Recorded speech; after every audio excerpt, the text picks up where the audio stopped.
Hello there, I'm Thomas Hatsios, the pilot captain flying the Boeing 777-300 ERX in tonight's flight from Zurich International Airport. We're going to be overflying Zurich, Switzerland and Germany, and then coming back to Switzerland, Zurich International Airport, runway 14 for another localizer landings. So now I'm in the cockpit for the pre-takeoff preparation of the Boeing 777-300 ER of the PMDG simulation and the Microsoft Flight Simulator X. So I'm gonna start showing you the instruments inside the cockpit of the Boeing 777-300 ER airliner jet aircraft. So I'm gonna start with the primary flight display.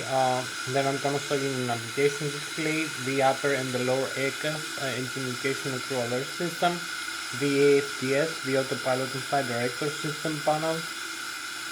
I'm gonna show you the thrust levers and the flight control yoke of the Boeing 777-300 ER airplane. So I'm gonna show you also the overhead panel, the electrical system, the APU, the auxiliary power unit, the ADIRU, the air data inertial reference unit, the hydraulic system of the Boeing 777-300 ER aircraft. I'm gonna show you also the electronic engine control unit and the auto start system for the turbofan turbojet engines and the fuel tanks, left wing, right wing, center body fuel tank, and also the fuel pumps forward and aft, the fuel jettison, and the crossfit valves for the fuel, and also the wing and engine radii, the cabin pressurization system, and the engine bleed pressurized air engine bleed system from the left and the right engine, and also from the APU, the auxiliary power unit that we use for starting the engines, the APU pressurized air. So I'm gonna start with all these systems. I'm gonna show you for the electrical system, the batteries and the IDGs. The IDGs are the great drive generators that produce alternate current inside the turbofan turbojet engines. They are installed in the side of them, and also we have hydraulic pumps for this aircraft from the engines. When the engines work, also produce electric current and hydraulic pressure power for the flight controls and the other systems. So I'm gonna show you all these things. I'm gonna start with the primary flight display. The primary flight display. You can see here we have the primary flight display with the flight mode annunciator. Here is the navigation display. This is the upper ACAS and the lower ACAS. The flight management computer. The yoke of the Boeing 777 and the autopilot and flight director system panel and the thrust levers. So here we have the overhead panel. We have the electrical, the hydraulics, the fuel system, the engine, electronic engine control and the auto start, the wing and engine radii, and the pressurized air in the overhead panel. So we need some systems over here for starting, like the APU. We have the primary flight control computers and the ADIRU, the air data. There's a reference unit, so you can see the yoke here. We use for flying, actually for controlling the aircraft inside, for directional control. And also, so I'm gonna start with the primary flight display. The primary flight display that displays the airspeed indicated, and the airspeed selected from the autopilot and flight director system panel for the flight guidance of the aircraft. The ground speed, we have also the barometric altitude above the sea level, the barometric pressure of the outside atmosphere, the rate of climb and descent of the aircraft, the tens, hundreds, or thousands feet per minute.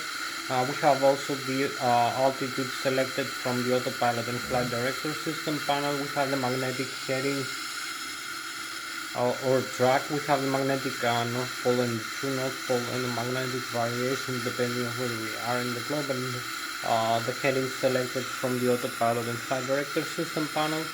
We have the flight mode annunciators, the flight mode annunciator with the autopilot and the auto throttle modes for the lateral and vertical navigation of the aircraft, and also we have the altitude indicator with the pitch ladder indicates and the flight director crossbars for manual guidance of the aircraft, the autopilot guidance for automatic, and the Lszh localizer, and also we have other pitch ladder indicates and bank angle indicates and the angle of attack of the aircraft. So we also have the navigation display. The navigation display displays the GPS position of the aircraft and the terrain map. We have the reflections from the terrain using the weather radar. That is an active ray scan radar. We have other aircraft flying around us using the TICA system, the traffic collision and alert system with the transponders. I'm going to show you later.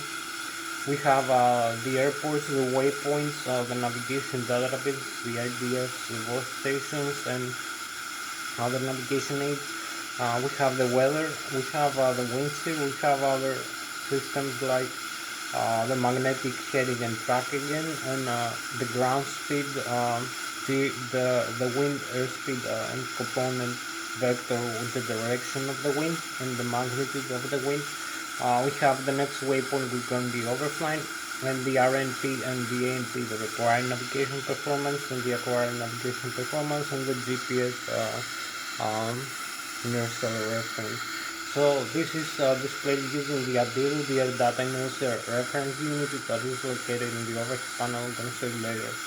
So we also have the autopilot and flight director system panel that contains the autopilot engage and disengage switches, the autopilot left and the autopilot right engage and disengage switches, the flight director engage and disengage, the airspeed select knob with the modes of the airspeed guidance, like the climb continues, that is fixed thrust, or the idle descent, that is also a fixed thrust mode. And we also have the auto throttle hold switch that also has the speed guidance mode, that is a variable thrust used for cruising the aircraft or for approach and landing. We also have the flight level change, the FLCH switch in the speed guidance for changing flight altitude, and we also have the LNAV and the VNAV function using the flight management computer. I'm going to show you later on the vertical navigation of the aircraft. We have the bank angle limit hold switch for the autopilot turns, and also we have the heading select knob and the heading hold switch. We have the vertical rate of climb and descent slider and the vertical rate of climb and descent hold switch in flight path angle in degrees or in feet per minute, tens, hundreds of thousands of feet per minute. We have the altitude select knob and the altitude hold switch. We have the vol localizer switch for an Lszh localizer approach, or the approach switch for the auto land function of the Boeing 777-300ER aircraft. So I'm gonna show you all this. I'm Thomas Hatsios, the British-American pilot flying the Boeing 777-300ER in tonight's flight. So thank you for joining me. I'm gonna show you. I'm gonna start with the displays now. I'm gonna show you also the upper and the lower ACAS, engine indication and crew alert system, and the thrust levers and the flight controls of the aircraft, and make an engine start demonstration. Set up the flight management computer and make a small flight. So I'm gonna start now with the here we have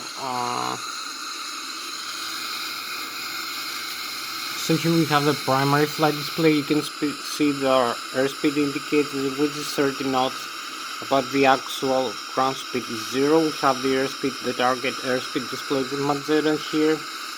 Over here in the autopilot flight director system panel for the flight guidance, we have the heading guidance and the altitude guidance of the aircraft. So we can select the values and we can fly this manually over this altitude. Here is the speed tape, here is the altitude tape. We can see the barometrical is above the sea level, 1,430 feet above the sea level. We also have the rate of climb and descent tape here in tens, hundreds of thousands of feet per minute. We have the flight director and the autopilot crossbars here, and so you can see the altitude indicator, the pitch ladder in degrees, the bank angle limit, the angle of attack of the aircraft. So you can see the terrain level here displayed. We have 0 rate of climb and descent, and we have the barometric altitude here, images of Mercury. We have the heading, magnetic or track, the radio altitude above the ground level. So this is the flight director or the autopilot guidance, and here is the modes of the autopilot and auto throttle system. We also have the terrain scan here. This is a navigation display with the airports.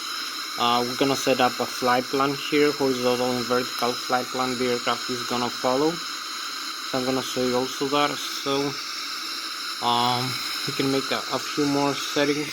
So you can select here hectopascals and the meters. So we're gonna have also the meters here.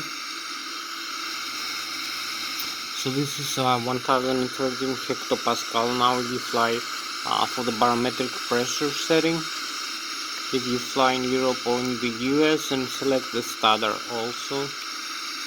So we're gonna set this also in meters.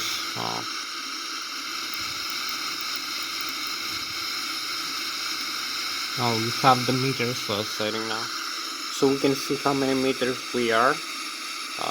This selected value displayed with purple for the autopilot guidance. So we can change a few things here. So you can see the auto throttle, left and right, engage and disengage switches, the flight director on and off. So if we engage this mode, you can see this also is depressible. I can select a value for takeoff, like 253 knots. The climb continues, the LNAV and the VNAV, the auto throttle. We have the heading or track here.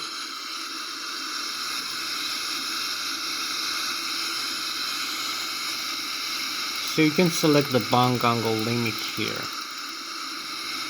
You can also select a different heading.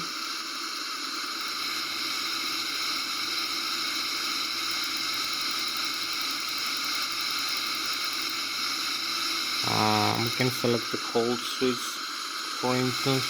So you will see different settings now over here. So I will select also a different altitude to show you how can you change the altitude, how can you climb or descend the aircraft. So maybe I don't have the time to make all the full explanation in tonight's flight. It's gonna be a shorter video. So you can see the track hold or flight level change speed. You can have also the heading instead. So I'm gonna have this for the runway heading of the airport. So we're gonna fly over this altitude. We have the flight director on, and we can set the heading here. You can set also change the modes, like having the altitude instead of the flight level change speed. So you have the altitude now mode for the speed guidance.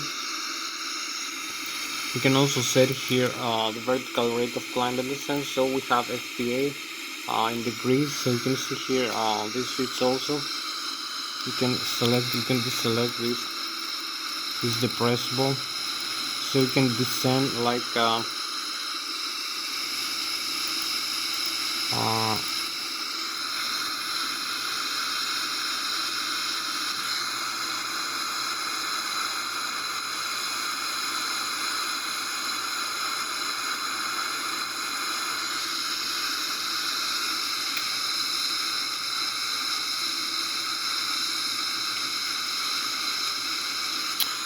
you have sense of view here.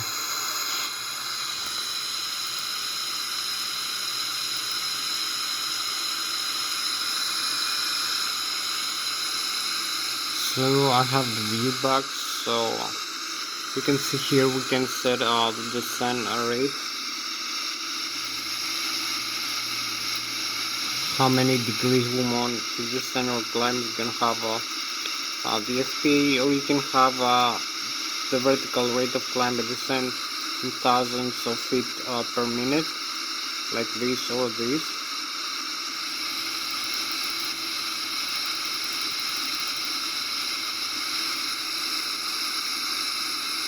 So you also have the vol localizer, the approach for North Zealand, and the flight level change speed. So you can also set here the autopilot on like this. So now we have the autopilot on. You can see the autopilot display. You can have it off. You can disengage it like this. So you will see the warning, the autopilot disconnect like this. And here we have the warning. We can cancel this, we can reconnect it. So again we have the autopilot on. We can use this instead here, this switch for disconnecting it again. We have also this switch is the horizontal tail trim. So I'm gonna show you this also. So we have the flight director again, and the autopilot is disconnected. So we just cancel this warning now. So we have a couple other things. We have the terrain scan, I told you, other airports, navigation display.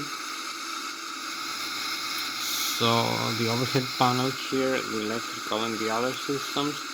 So this information you see here is from the ADIRU, the Air Data Inertia Reference Unit.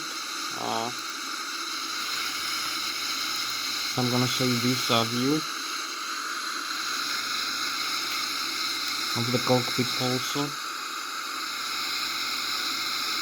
So you can see here is the ADIRU that displays the information. You need sometimes alignment. The ADIRU Air Data Inertia Reference Unit is the flight control computers, primary and thrust altimeter compensator. So you can see here all the information, the GPS data. The terrain map, we have the barometric altitude, so we have the air pressure. Settings, we have the laser gyroscopes for the inertial reference and the accelerations of the aircraft, and also we have the magnetic heading to North Pole, other reference here.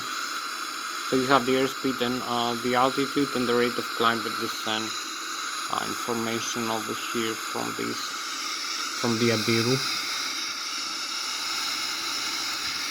So we also have the APU now. Maybe we're gonna start the APU just for starting the engines layer.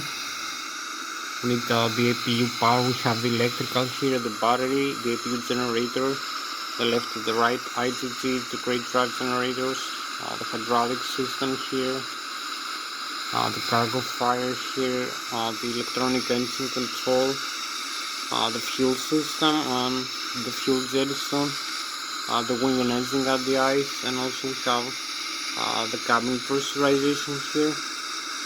You can see the forward and the aft, and the engine bleed, the pressurized air, the bleed air. So this is for the overhead panel section. We have also some other circuit breakers here, some other switches used for maintenance also. In the ground, so this is the IDG, the great drive generator, left and right. So we have another autopilot view here. You can see all the settings. We can reconnect the autopilot like this, disengage it. So we have the warning again. So maybe you see a better, more clear view here of the autopilot. The FS panel. So we also have here some other settings I will show you. So this is for the horizontal tail trim, stabilizer, normal and alternate. I will talk to you about later for disconnecting the auto trim system for the autopilot and the auto throttle. So this is the speed brakes here. I'm gonna show you later. We have the thrust levers here. To move forward, you will see a new condition for the thrust levers. So we have the fuel control also. The parking brake set here, the horizontal tail, and the radio communication panel. We also have the landing gear here, the up lock, the alternate gear here, the auto brake system also later. So I will come 1 second here again from this view, talk to you a little bit about uh, the flight controls and also the thrust levers. So you can see here we have also, as I told you, we have the horizontal tail and the stabilizer of the horizontal tail position. So we have the electric trim control here. If we lose the hydraulic system CNR or R, we can turn this to the cutout so we won't have a malfunction of the auto throttle of the auto trim system.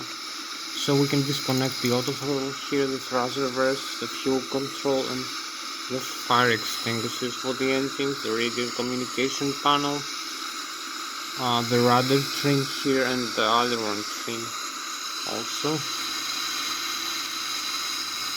So you can see the nose up, nose down here, and we have the aileron trim position here in the yoke, and also the stabilizer trim fits up and fits down.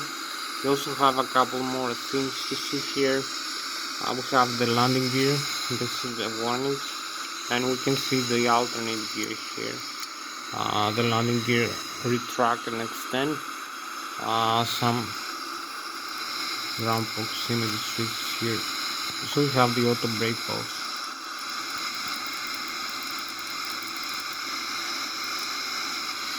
We can set what we want. We have the flight management computers also, so you can see here this displays the FADEC, the full authority, the electronic control computers, the upper FADEC and the lower FADEC.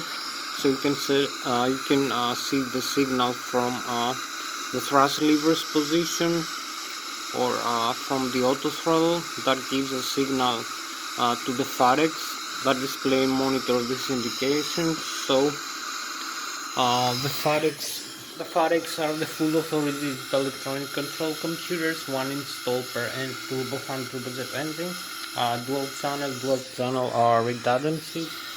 If one channel fails, the other takes over. And displays and monitors of the indications that you see, like the N1, which is low speed, low pressure compressor stage of the turbofan engine, the exhaust gas temperature, the N2, which is the high speed, high pressure compressor stage of the turbofan turbojet engine, the oil temperature, oil quantity, oil pressure, and the vibration of the N2 stages of the engine. It also optimizes the fuel mixer burn and monitors and regulates the limit rotation speed, the spinning of the engine stages, and shafts.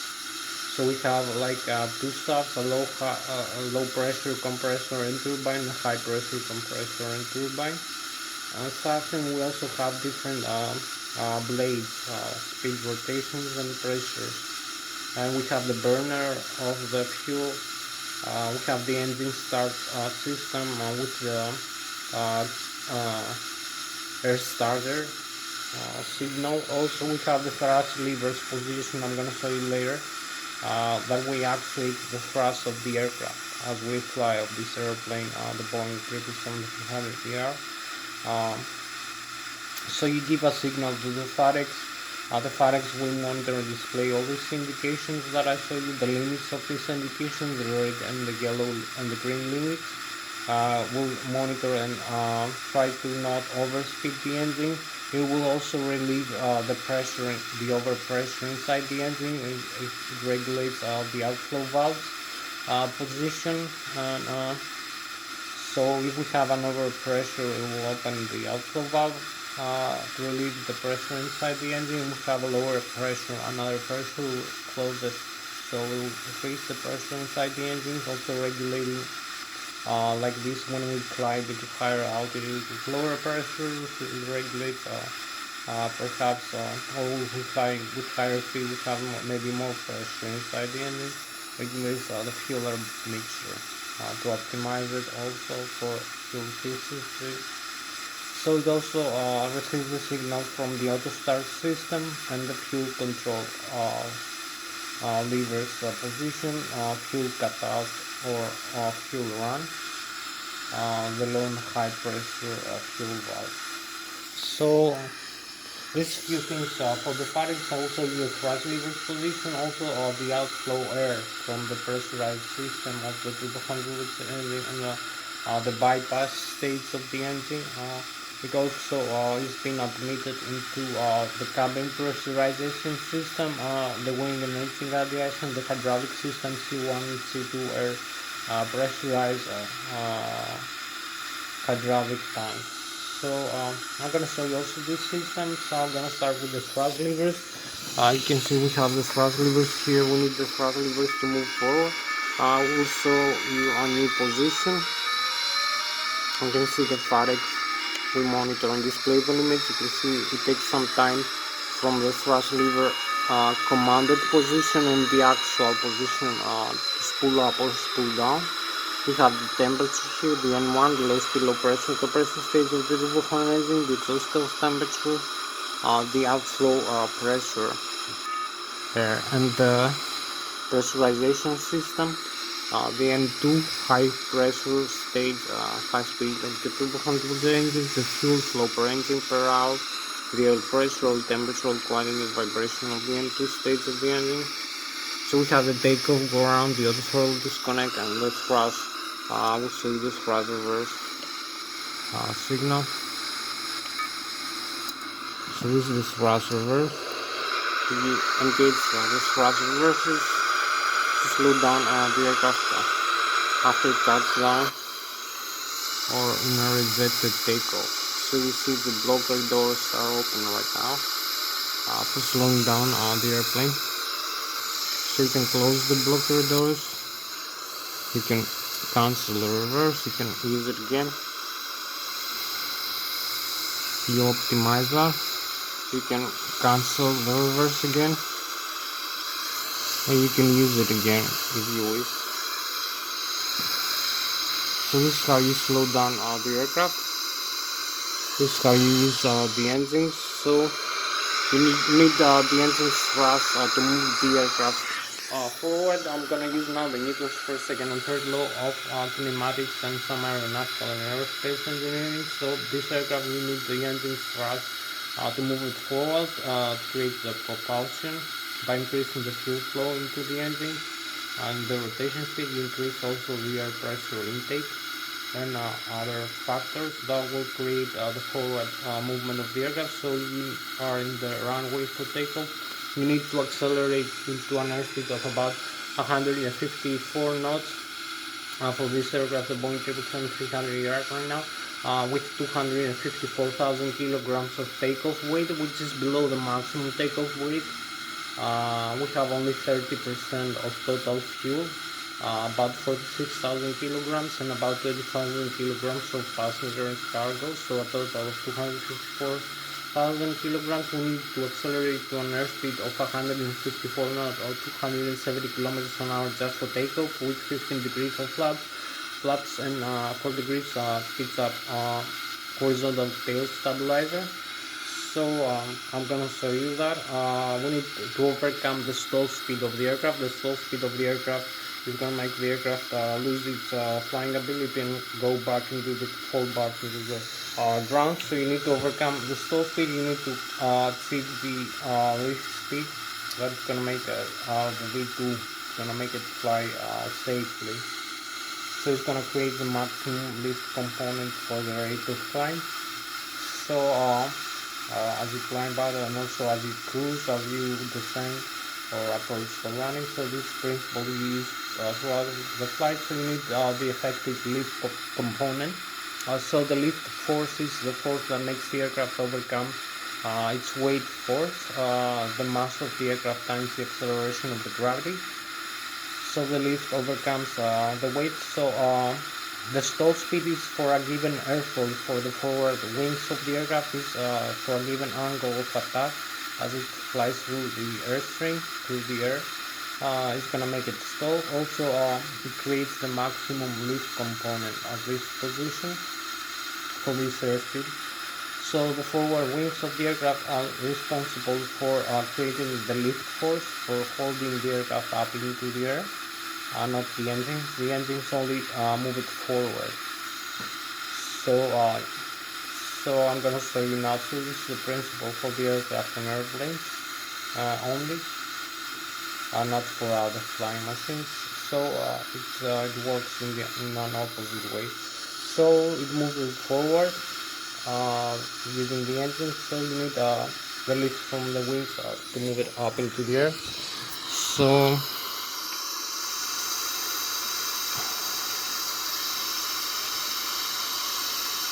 you can see here we have the thrust vector from the engines. We also have the forward wings that create the lift. We also have the horizontal tail wings over here. The horizontal tail create and the vertical tail create the moment arm.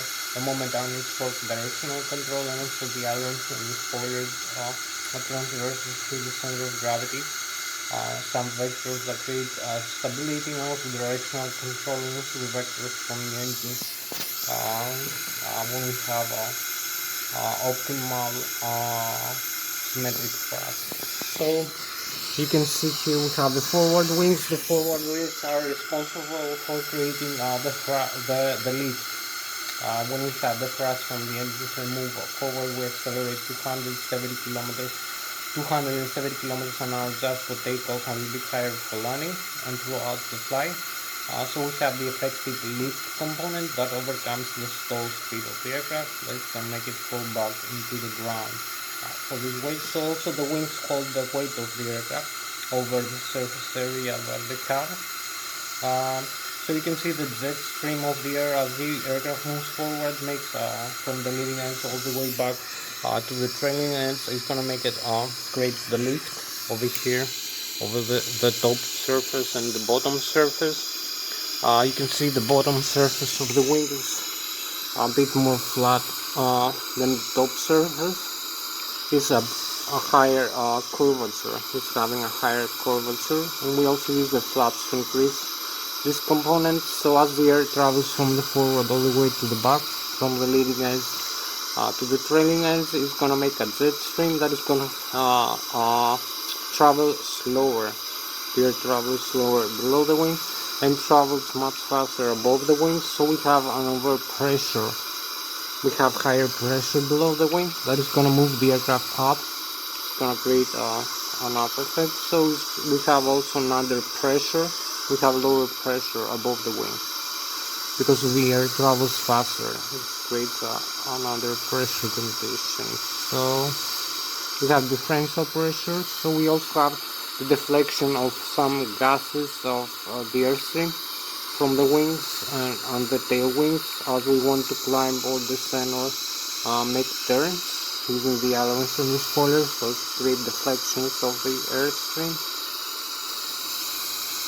So you can climb, descend or turn the aircraft. You also have the moment arm. The moment arm is the vector that makes the aircraft turn around its center of gravity. So we have the Mach, the mean aerodynamic chord position here, that is about 25% of the wing chord. It's also the position of the maximum aerodynamic lift in the wing, and also the position where the center of gravity of the aircraft is positioned, forward or up. You can see passengers and fuel around the aircraft to change the center of gravity position. It's also used for the horizontal tail stabilizer calculations and the rudder. Also for the effectiveness as we fly, we need to have effective flight controls for the aircraft. So you move forward, you climb. I'm gonna show you now the flight control system. So the moment arm is the vector times the distance from the center of gravity to the horizontal or vertical tail over the surface area of the horizontal tail or vertical tail elevator or stabilizer times the airflow of the air per second times the acceleration of the gravity that makes the aircraft pitch up or pitch down, climb or descend, or turn to the left and the right, and also using the ailerons and the spoilers the same through the wings. So I'm gonna show you now a little bit more the flight controls now conditions that we have. So I'm gonna show you the flight controls now, the yoke of the Boeing 777-300ER airplane. I'm gonna show you the side stick that I'm using for controlling the yoke. So So I'm gonna show you the yoke and the side stick I'm using. So you can see I'm having this yoke over here, which the used for controlling the aircraft. Um, so you can make a climb or a descent, and also bank roll. You can use the rudder pedals for steering also. So you have the directional control over that surface yoke. This over here, I'm having the load detected string 3D for this function for controlling the aircraft.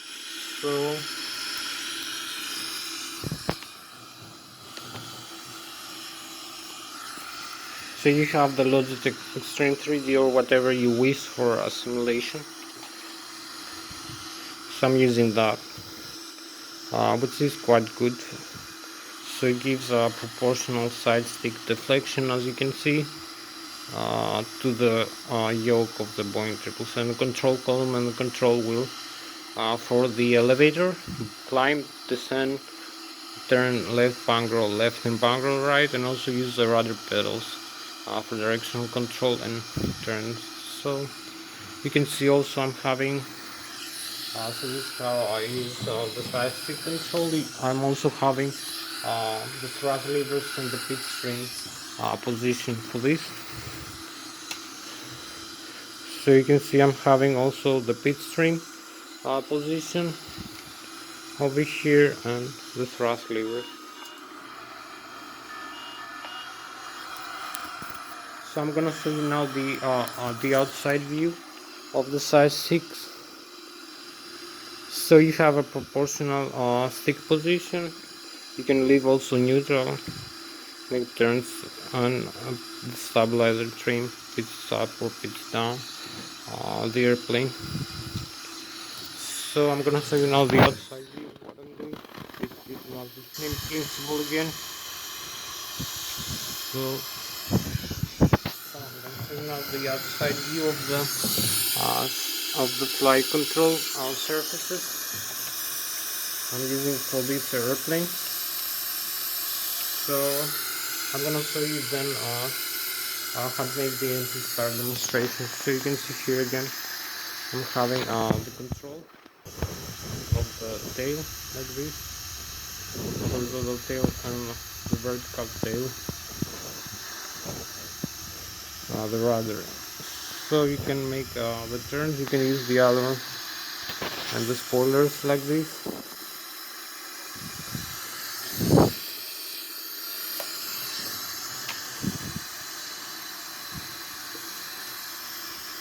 So I'm gonna show you now the inside view, make the engine start demonstration, some of the overhead panels, and make the flight management computer a flight plan, fly some small flight aircraft. So I'm gonna come in the overhead panel again, and we have start the APU. I'm gonna show you a little bit.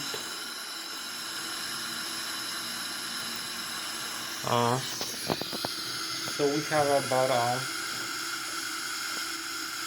about 40 minutes for this flight, so I'm going to show you the overhead panel. The IDGs is the great drive generator, one installed per engine. The engines, when they work, they also, I told you, produce alternate current. Besides, move the aircraft forward 120,000 kilovolts per engine inside gearbox that receives torque rotations from the engine stop.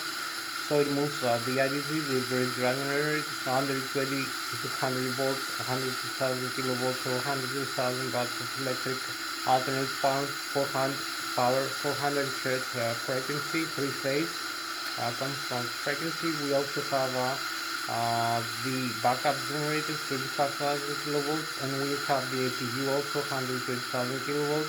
So we can convert this current into direct current using the transformer rectifiers. We have also the battery current, direct current 38 volts, which can be 48 ampere hours. We can be converted into alternating using the static inverter. So we have the APU for starting the engine when you have no engine power. We also have the hydraulic pressure pumps installed in the gearbox. We receive also pressure from the engines, and all these systems are used for controlling the aircraft inside or starting the engine. You can see those is the ABU The APU is already started here. So we have the battery, we have the IDG left and right engine IDG, the backup generator, some other controls. So we have the hydraulic, electric hydraulics, and driving C1 and C2, also air, receive air pressure from over here from the engine bleed air. So this is the hydraulic system, on and off. We can turn off the electric like this, turn it off. You will see the warning here, generator, in the upper, electric generator off right and off left. So we turn on again. We're gonna have them on off when we turn off the engine. So the ADIO, the primary flight control computers, the passenger oxidizer, the window sheet, the fire extinguishers here, cargo fire. We have the left and right engine hydraulics, I told you. The electronic engine control, the engine that controls the FAREX here, on and off. The start, the auto start system, on and off. You can use these switches. I'm gonna come later. We have the fuel jettison here. You can arm or disarm and dump fuel and select how fuel to remain. We have the crossfeed valves for, this is the left wing and the right wing, fuel tanks, the center tank, and also the crossfeed valves. And here's the fuel feed to the engine. We have the pumps on and off. We can use these switches. You will see the changes. We have the wind and engine on the ice system here. We can leave it in the auto position. So we have the lighting here, the windshield wipers here.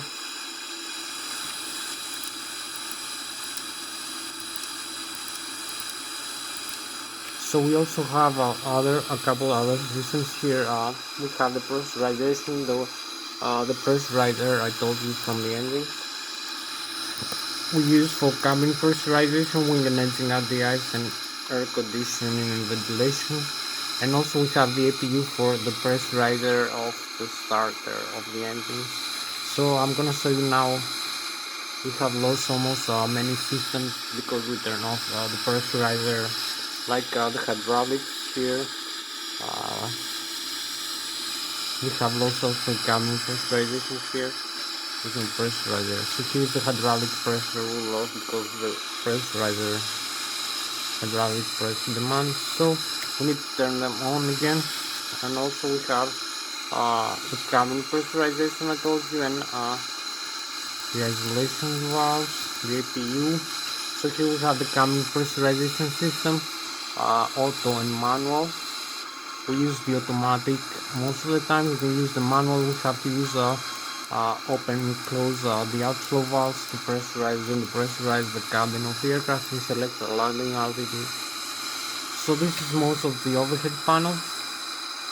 One more time, and general view of the cockpit. I'm gonna show you also this here, the display here. So we have like a few more minutes to go. So we have the on and off here, the display, the engine, the status. So you can see the status. We have the mode, the APU is on right now, it's running the rotations and the PSI, the electrical data. We also have the checklist here for the Boeing 777. You can see the flight management computer. So we have the checklist here, the normal menu of the checklist, what to do before start. We need to complete the checklist here. The checklist is complete. We have the non-normal menu if we have a failure. We have the communications also. We have the navigation, the synoptics. So you can see the doors of the Boeing 777-300. You can see the model here also. Are closed and the cabin is pressurized. You can see also the landing gear. You can see the pressure inside the tires and the nose wheel and the temperature of the brakes. We have the electrical here, left and right engine control, and the APU on. So you can see the IDC is connected to the left and the right engine, and the battery voltage here 37 volts, and it's charging right now. also the APU battery charging. So we have the backup generator results. The APU we're gonna use for engine start. We have the left and the right engine driving. You can see the left engine and left electric, the shut-off valve. This is the hydraulic system. We have the air driving here, the air pressurized, and the electric backup. This is the backup system. This is the left engine, right end here. The pressure, 3000 psi of hydraulic pressure, and the quantity of the hydraulic fluid. And the systems use like the flight controls, the landing gear, the brakes, the thrust reverse for the engine, the rudder, the elevator diesel, the ailerons, the flaps and slabs. So we have also left and right wing, the fuel system, the low and high pressure fuel valves, the total fuel quantity 1000 pounds. The APU also receives using the direct fuel. The forward and the aft pumps, the cylinder tank on the left wing and the right wing, and the quantity and the crossfeed is shown right now. So this is the fuel system.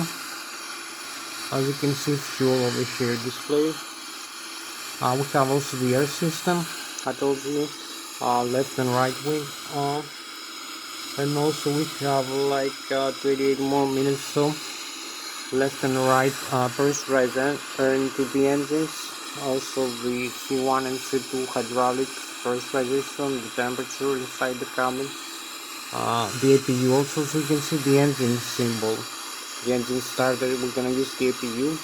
Here we're gonna admit pressurizer. So use for cabin pressurization, hydraulic fluid with an engine radiators and air conditioning. So if I move the thrust levers forward to the maximum, you will see the duct pressure from the engine increases. We also have this for the pressurizer from the engine. From the APU have the flight controls here position. So you can see I'm flying. When I'm flying, I can see if flight control is working well or is malfunctioning, or the rudder pedals. So also the pressure here, the other side. So you can have the display over here in this display. You can see the flight control surface, just the left and right wing, the engines, and the horizontal tail and the vertical tail. The position of the flight controls, so I move them around. If you have a failure, or hydraulics and stabilizer train. So we go now for the engine start. I'm going into the engine mode. So I'm gonna come here. Also turn on the lights here. Running lights. So we have like a few more minutes left to go. I'm gonna turn off the engines now. Long high pressure fuel control. So we're gonna lose the engine power now. You're gonna see engine shutdown displayed here. Engine shutdown. So you can see also no fuel flow here is 0. So you can see the overhead panel, also some reconfigurations here with yellow. Also here you can see the aircraft. Now we're gonna move to the taxiway after starting the engine. So you can see the engines are going down slowly. We have no spinning. So I'm gonna have to start the auto start system here, not lose time for this. Auto start on. So we're gonna have both engines auto start. We monitor this, the N1 increases, the exhaust gas temperature increases. You can see to the 2. We're gonna have automatically. We go also in the N2 here, above 20%. We can start the fuel flow. So we start having some spinning now into the engine. You can see that is receiving pressurizer from the APU. So we can start the engines now. Both are fuel control levers to the on position. So you can see here we're gonna have fuel flow now inside the engine. So we have right and left wing engine spinning. So the spinning has started. We can have the engine working. So we only need to do one thing, is to move the flaps here up to the 15 degrees over here. One more time.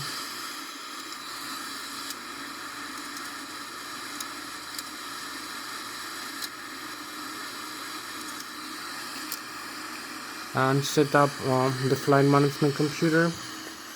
So I'm gonna set up the flight management computer. A few minutes more, a couple more minutes. So we're gonna have here the menu. We have the FMC, the model. You can see, and the position initialized. We're gonna set the Lszh, this airport. The reference airport, we have the set inertial position and the GPS position using the ADIRU. So we have the initial zero fuel weight, gross weight, the fuel on board, the reserves, 5% of reserves, the cruising altitude here, 35,300, and the cost index 100%. So I'm gonna start this again.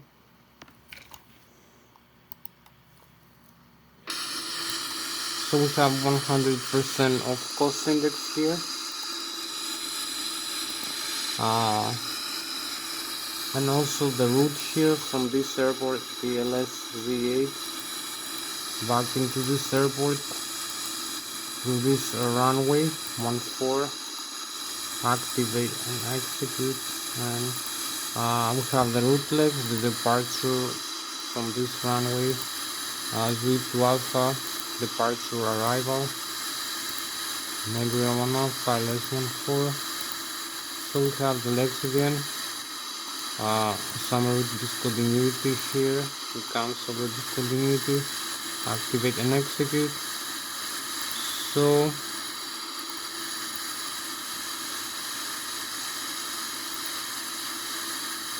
we have the departure, we have the center of gravity here, the V1, V rotate and V2, the legs.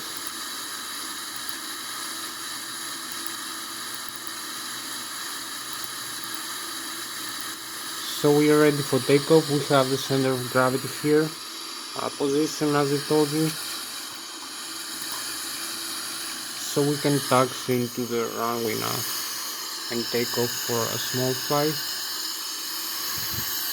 You can see where we are right now. We're almost ready for takeoff. Only two taxis, so disarm the parking brakes and go.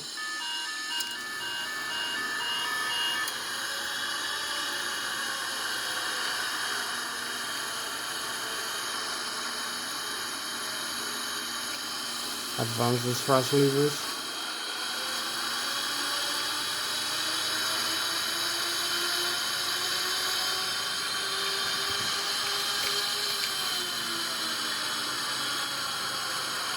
So the runway here is clear. Only a couple more settings.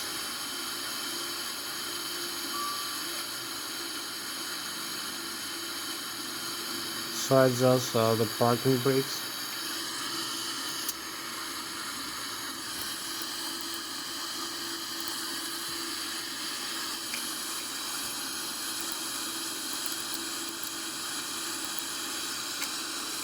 So the LNAV also functions here. So this is a couple of things. You have the flight director, you have the terrain scan. So we have like a few more minutes left to go for this flight. So this is where we are aligned with the runway right now. Where we go. So we have the Boeing 777 view for takeoff.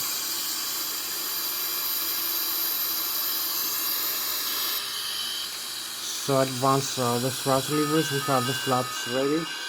We're gonna use see the engine increase. So we disarm the parking brakes and go. We're gonna follow the route for this flight. So we have pretty much like 20 more minutes left to go. So here we go. We have 100 knots, V1, 133. We rotate a little bit like this, and V2. So here we climb. We have a positive rate of climb here. So we retract the landing gear here. You can see the settings here are correct, and the thrust is regular. So we are just 600 feet above the ground level now. This is our airspeed, 194 knots. We are 1,200 feet, 300 feet above the ground. We are 3,000 feet above the sea level. So we are 1,800 feet. You can see also the meters, the rate of climb, 4,900, 2,000. So this is the stall speed I told you we need to avoid in the speed gate. We have the target values here, also the terrain scan. You can see the mountains here and the route we have to follow. So we have a positive climb and making the turn like this.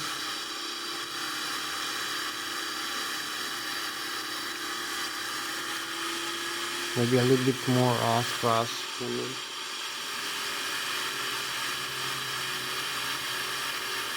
And we climb a little bit of higher rate. So we have 18 more minutes to go.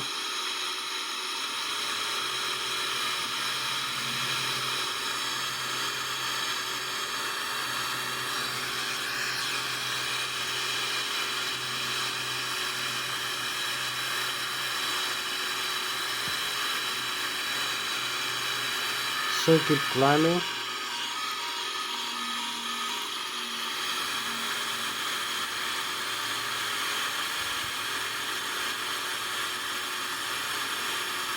So climbing with faster rate right now. We're gonna intercept the first waypoint here in the route.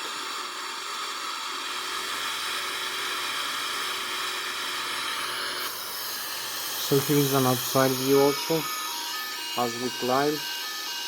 We are pretty much like 3,000 meters, so 10,000 feet above the ground level right now. We have this beautiful view. We have some overspeed now, but it's no problem for us.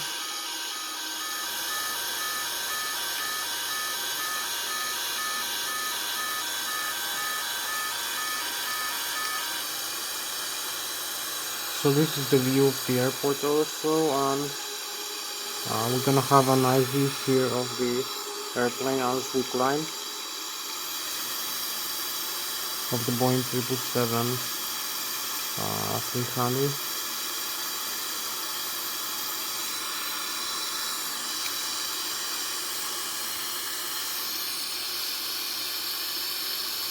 So I'm gonna show you this nice view here.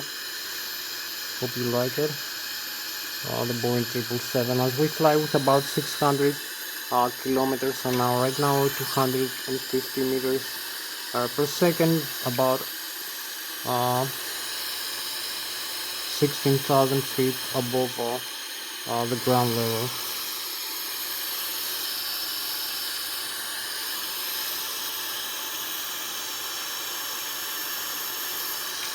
So this is a nice view. We have also to turn into the lake. I hope you like this view. So this is our spacecraft for tonight, the Boeing 777.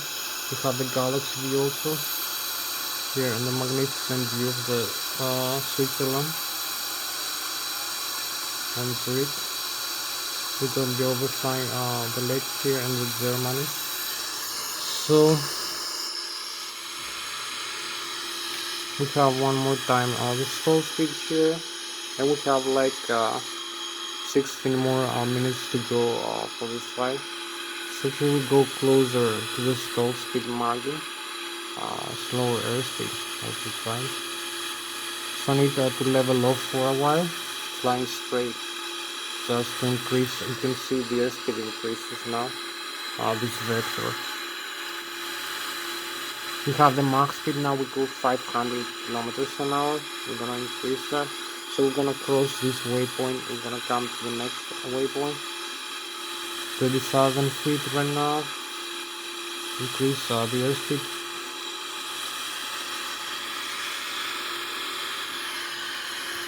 We keep flying manually right now. I'm also gonna use the next waypoint like this. Over here, have to use this for legs. This waypoint over here.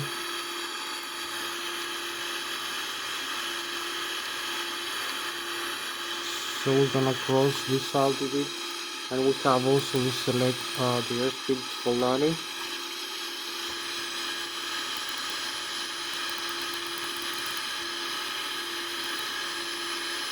So this is the landing airspeed for later. This is the legs we're gonna fly through.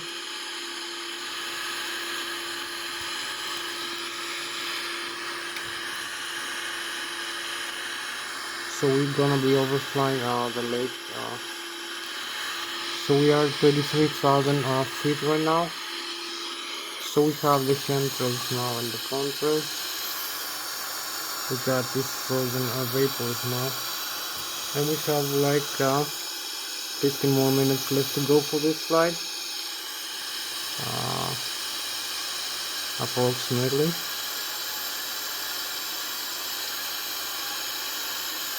So we overfly now. We have this view. We go with about 600 kilometers to 700 kilometers an hour airspeed. We have the frozen vapors. So this is our spacecraft for tonight. 700 kilometers an hour, about 250 meters per second right now. 35,000 feet above sea level, and we have the St. Gallen Lake. And show you also the Germany, the Bayern Munich region. So here we go. We have like a few more minutes left to go for this flight. We need to start turn back into the airport now.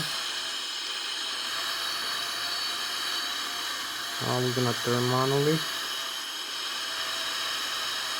Hold level here. We track the flaps also, and increase the airspeed a little bit to higher values here.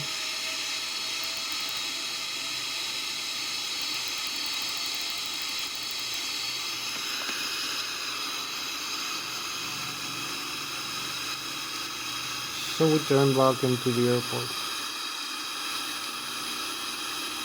So you can see I'm holding level here at 35,000 feet, manually flying with 700 kilometers an hour.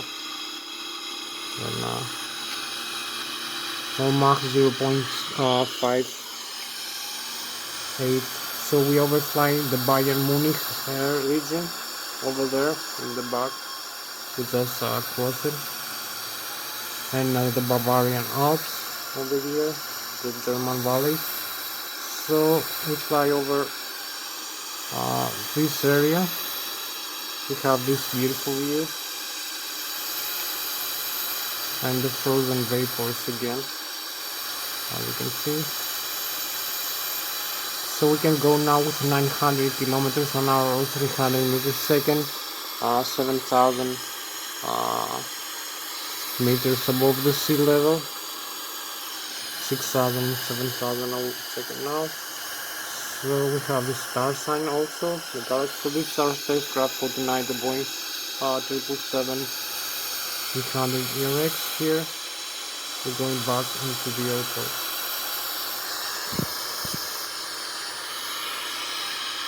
So we need to go I will connect maybe the autopilot in a while. So keep flying manually. I will connect the autopilot and use the fly direct to function. See?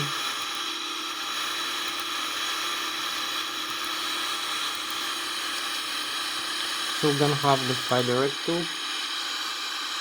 the next waypoint. We are just 32 nautical miles away, so we're gonna start descent. So we have the AP now connected to the autopilot. So we're gonna turn over there and start descending.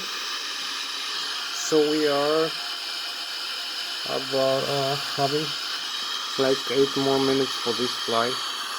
So we're gonna cross these vectors here. So we fly 900 kilometers an hour. This is space of the night, 300 meters per second. This speed for airplane. Aircraft to Boeing 777, 300 ER. You can see. So we're gonna start descending now. We are flying the Switzerland and the Swiss Alps. We're gonna start the descent.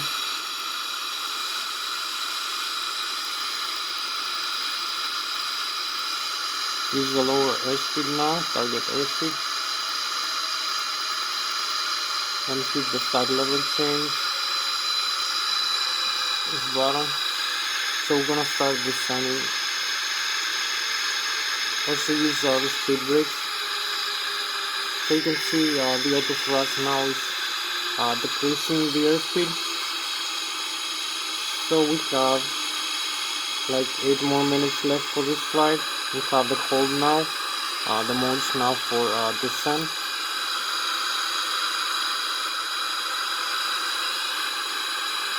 We have like 8 more minutes left for this flight. Let's get closer into the airport. You can see the airspeed now. 8 more minutes maybe. We're gonna be overflying here for this descent.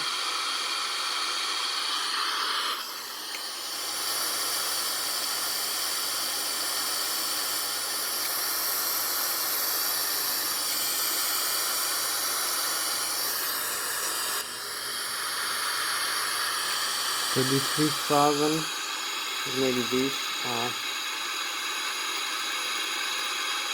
steeper descent now,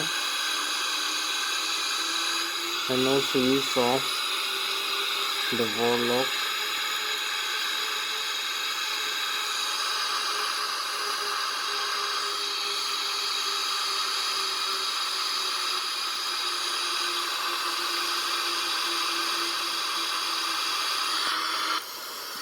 Keep descending.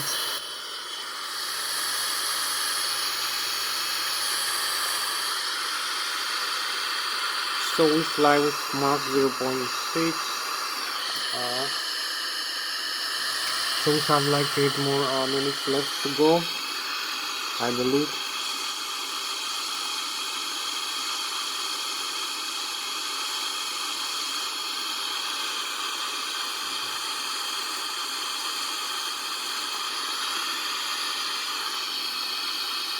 So I just on the autopilot like this. Keep descending this way. Also extend the landing gear.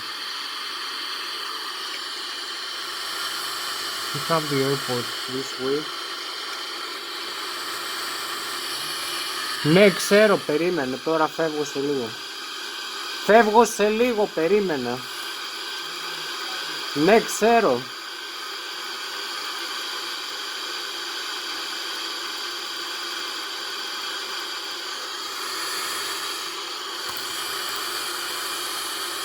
So we also extend the speed brakes, the flaps here, the flap setting. So we're over here, keep descending.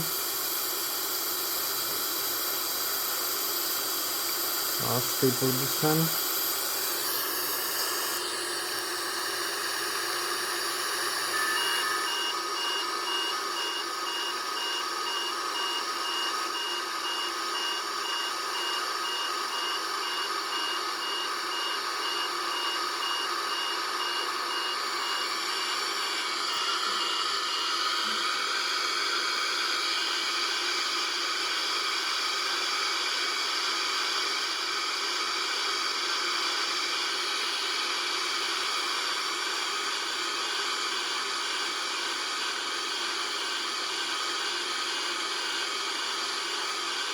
10,000 feet, keep descending.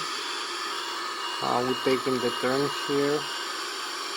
We fly with about 600 kilometers an hour, 10,000 feet. Keep descending. We are over the river. We're gonna use the Ilsloc.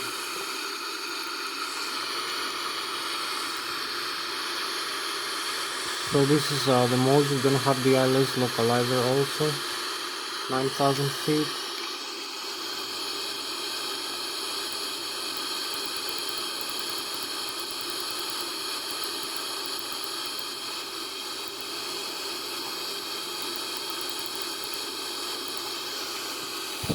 So we have full flaps. Keep descending.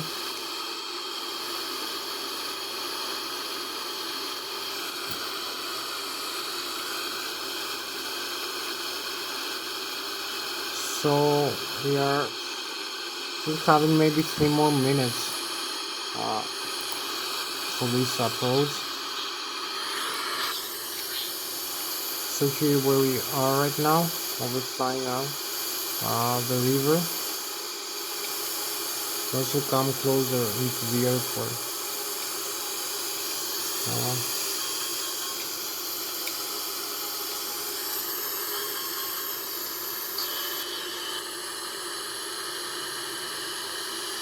So we're gonna overfly the river here.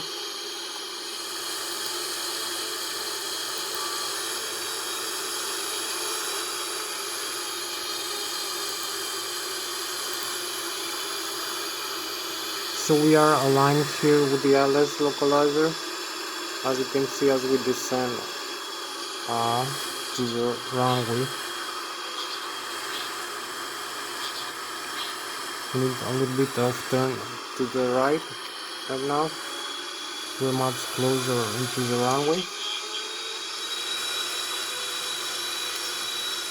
So we have the Lszh localizer approach.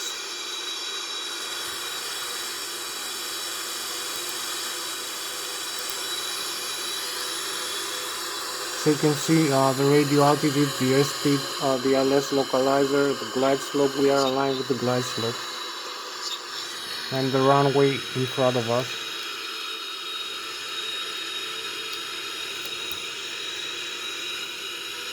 So we have maybe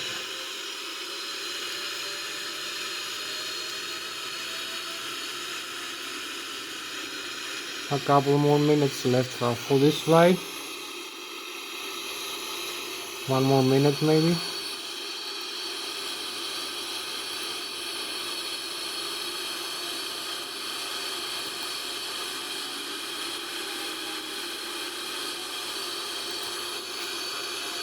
So here we go.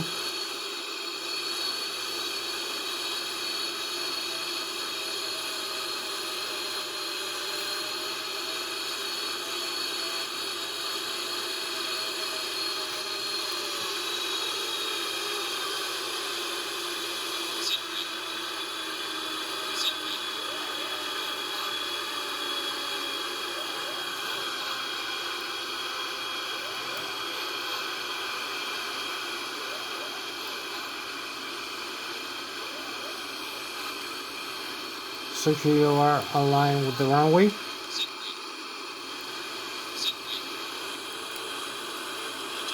Ready? Here we are. Just touched down. Parking brakes and reverse thrust. Idle and reverse thrust. I command the reverse thrust. So we have the reverse. We slowed down completely, so we just made it. We touched down the runway here. As you can see, we have the nose wheel, and the landing gear is completely safe. We have no breakages to the landing gear tires, or the nose wheel is completely safe, so we can take off and glide again and come for a second landing if you want. Use the aircraft again, no problem. So you can see the tires and the screws and nose wheel.